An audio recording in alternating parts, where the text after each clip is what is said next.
Hey, it's Deuce and Mo recording this on a Saturday after Kings practice. The Kings play their third preseason game on Sunday against the Golden State Warriors. But Morgan, an interesting day at practice, huh? I loved it. Mike Brown talked about making a change to the starting lineup for the next game. The last game, I threw Sasha in the starting lineup. Take a look at him. Duarte will start tomorrow in Kevin's spot. It's normal for me, at least, trying to experiment and take a different look at different guys with different lineups. Okay, so that's significant because last game Sasha started in place of Keegan Murray, who was out due to injury. In the second half, Duarte started for Keegan, right? Yeah. So Duarte in the lineup in this third preseason game for Kevin Huerter. This is significant because the Kings rolled out the same starting lineup pretty much all year last year, and Huerter was a big part of that. So I had to ask Mike what he wants to see out of Kevin Huerter. You had kind of the same lineup the whole year last year. Yeah. What do you need to see out of Kevin? Like, what do you want to see out of him this year, maybe for him to stay in that starting lineup? Well, not just Kevin, but everybody. You know, one of the things that we really are emphasizing is our physicality. And, you know, I explained to you guys a couple of times, hey, when you come across and help out with our help defense, you got to take a hit in the chest, which means you got to go vertical or you got to take a charge. On the ball and pick and roll situations, you got to get up into that ball and you got to get over the screen at the same time, because what we are doing as a group, and not just Kevin, there's a few of our guys that are doing this. We're staying here, we hear the command, so we're sending the ball to the screen, which is where the help is. But then as the screen's coming, we're not getting into the ball to skinny up and get over the top. We're chasing the ball. And now that ball's turning downhill, and now you got Domas there, and you have our other defenders trying to play 5-on-4 against a team most teams are really long or not really athletic, and it makes it tough. So I have to put more pressure on our guards to help us better in the pick and roll, so we don't face that pressure getting downhill, and now teams are getting spray threes and lobs at the rim, and us ending up being 30th in the NBA in pick and roll defense. I imagine you had a conversation with Kevin about that. How did he take that he's going to come off the bench for just the next game? He was fine. Yeah. And now I didn't have a conversation just with Kevin. Sure. It's the whole team that needs to do that, because there are other guys, in my opinion, that need to get better with the physicality of the game of basketball, especially on the defensive end, for us to take steps. So Morgan, what was your takeaway hearing Mike Brown talk about that? That he's ready to mix things up, that he's ready to take things to the next level. I mean, he understands, like, he talked about that today even, like, their offense was #1 offense last year. So it's in history really hard to make that different, to bring it to another level. With their defense, it was so bad. So it's obviously going to be something that they challenge themselves to make better and better day by day. And one of the things that he keeps pushing is physicality. Yes. And I think when it comes to Kevin Huerter, he's like, I know you can make shots, but can you be physical on the defensive end? Can you make sure that you are not just going around screens, trailing screens? Can you fight through screens? Be physical on a different level. And that's something else that we saw with Chris Duarte in that second preseason game, of how physical he really can be. Yeah, especially in pick and roll situations. That's a huge emphasis. And Brown made a point. He's not trying to just put it all on Kevin Huerter. There's other guys too. But the reality is he's sending a message early, and he's doing it in the preseason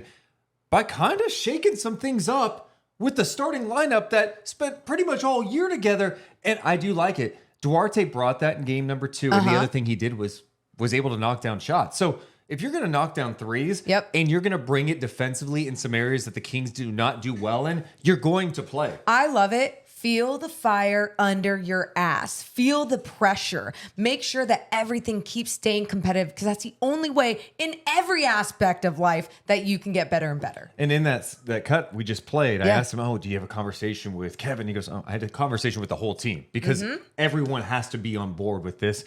So it's going to be interesting. You know, Kevin could handle it a couple of ways. He could be upset about it and pout or be unhappy, or he could go, if I'm going to be a starter with this team, I have to take my level of physicality up to another level. Yep.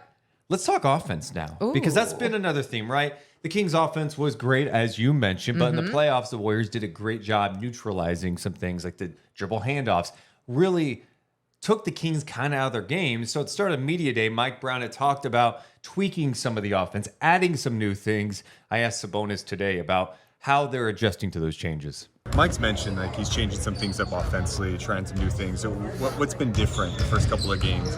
For sure, we're not running plays, and he took out one of our main things that work, So obviously, there's a lot of guys maybe that aren't as happy, but this is why it's training camp. We gotta figure out, try new things out. It's gonna be a long season. We're expecting ourselves to go far, so we need to have other options. So I love what he's doing. We just gotta buy into it and keep trying things out.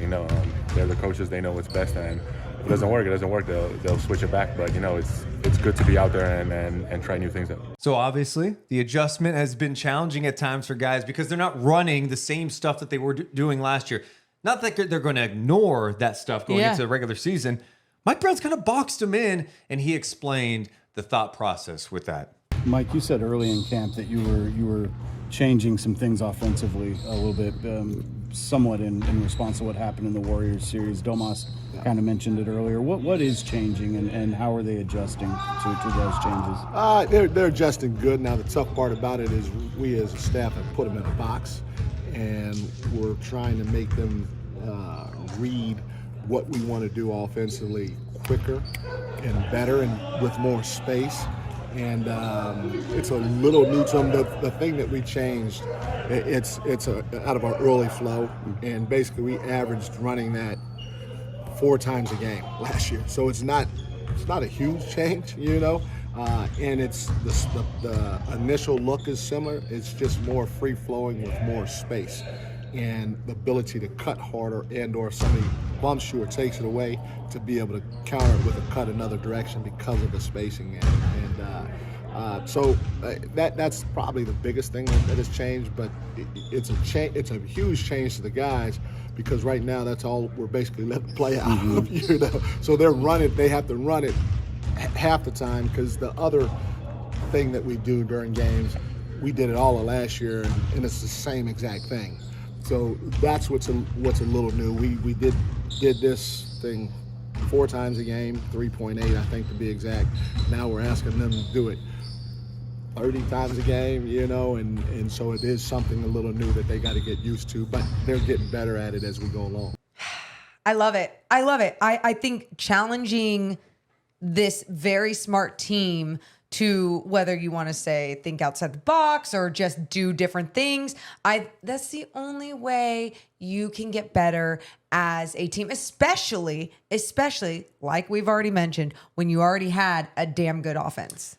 Yeah, and they're not going to all of a sudden not run dribble handoffs this year, right? When you've got players that are so good at executing that's going to be a part of it. But the whole point is, especially early in the season and early in the preseason, is we have to establish different things.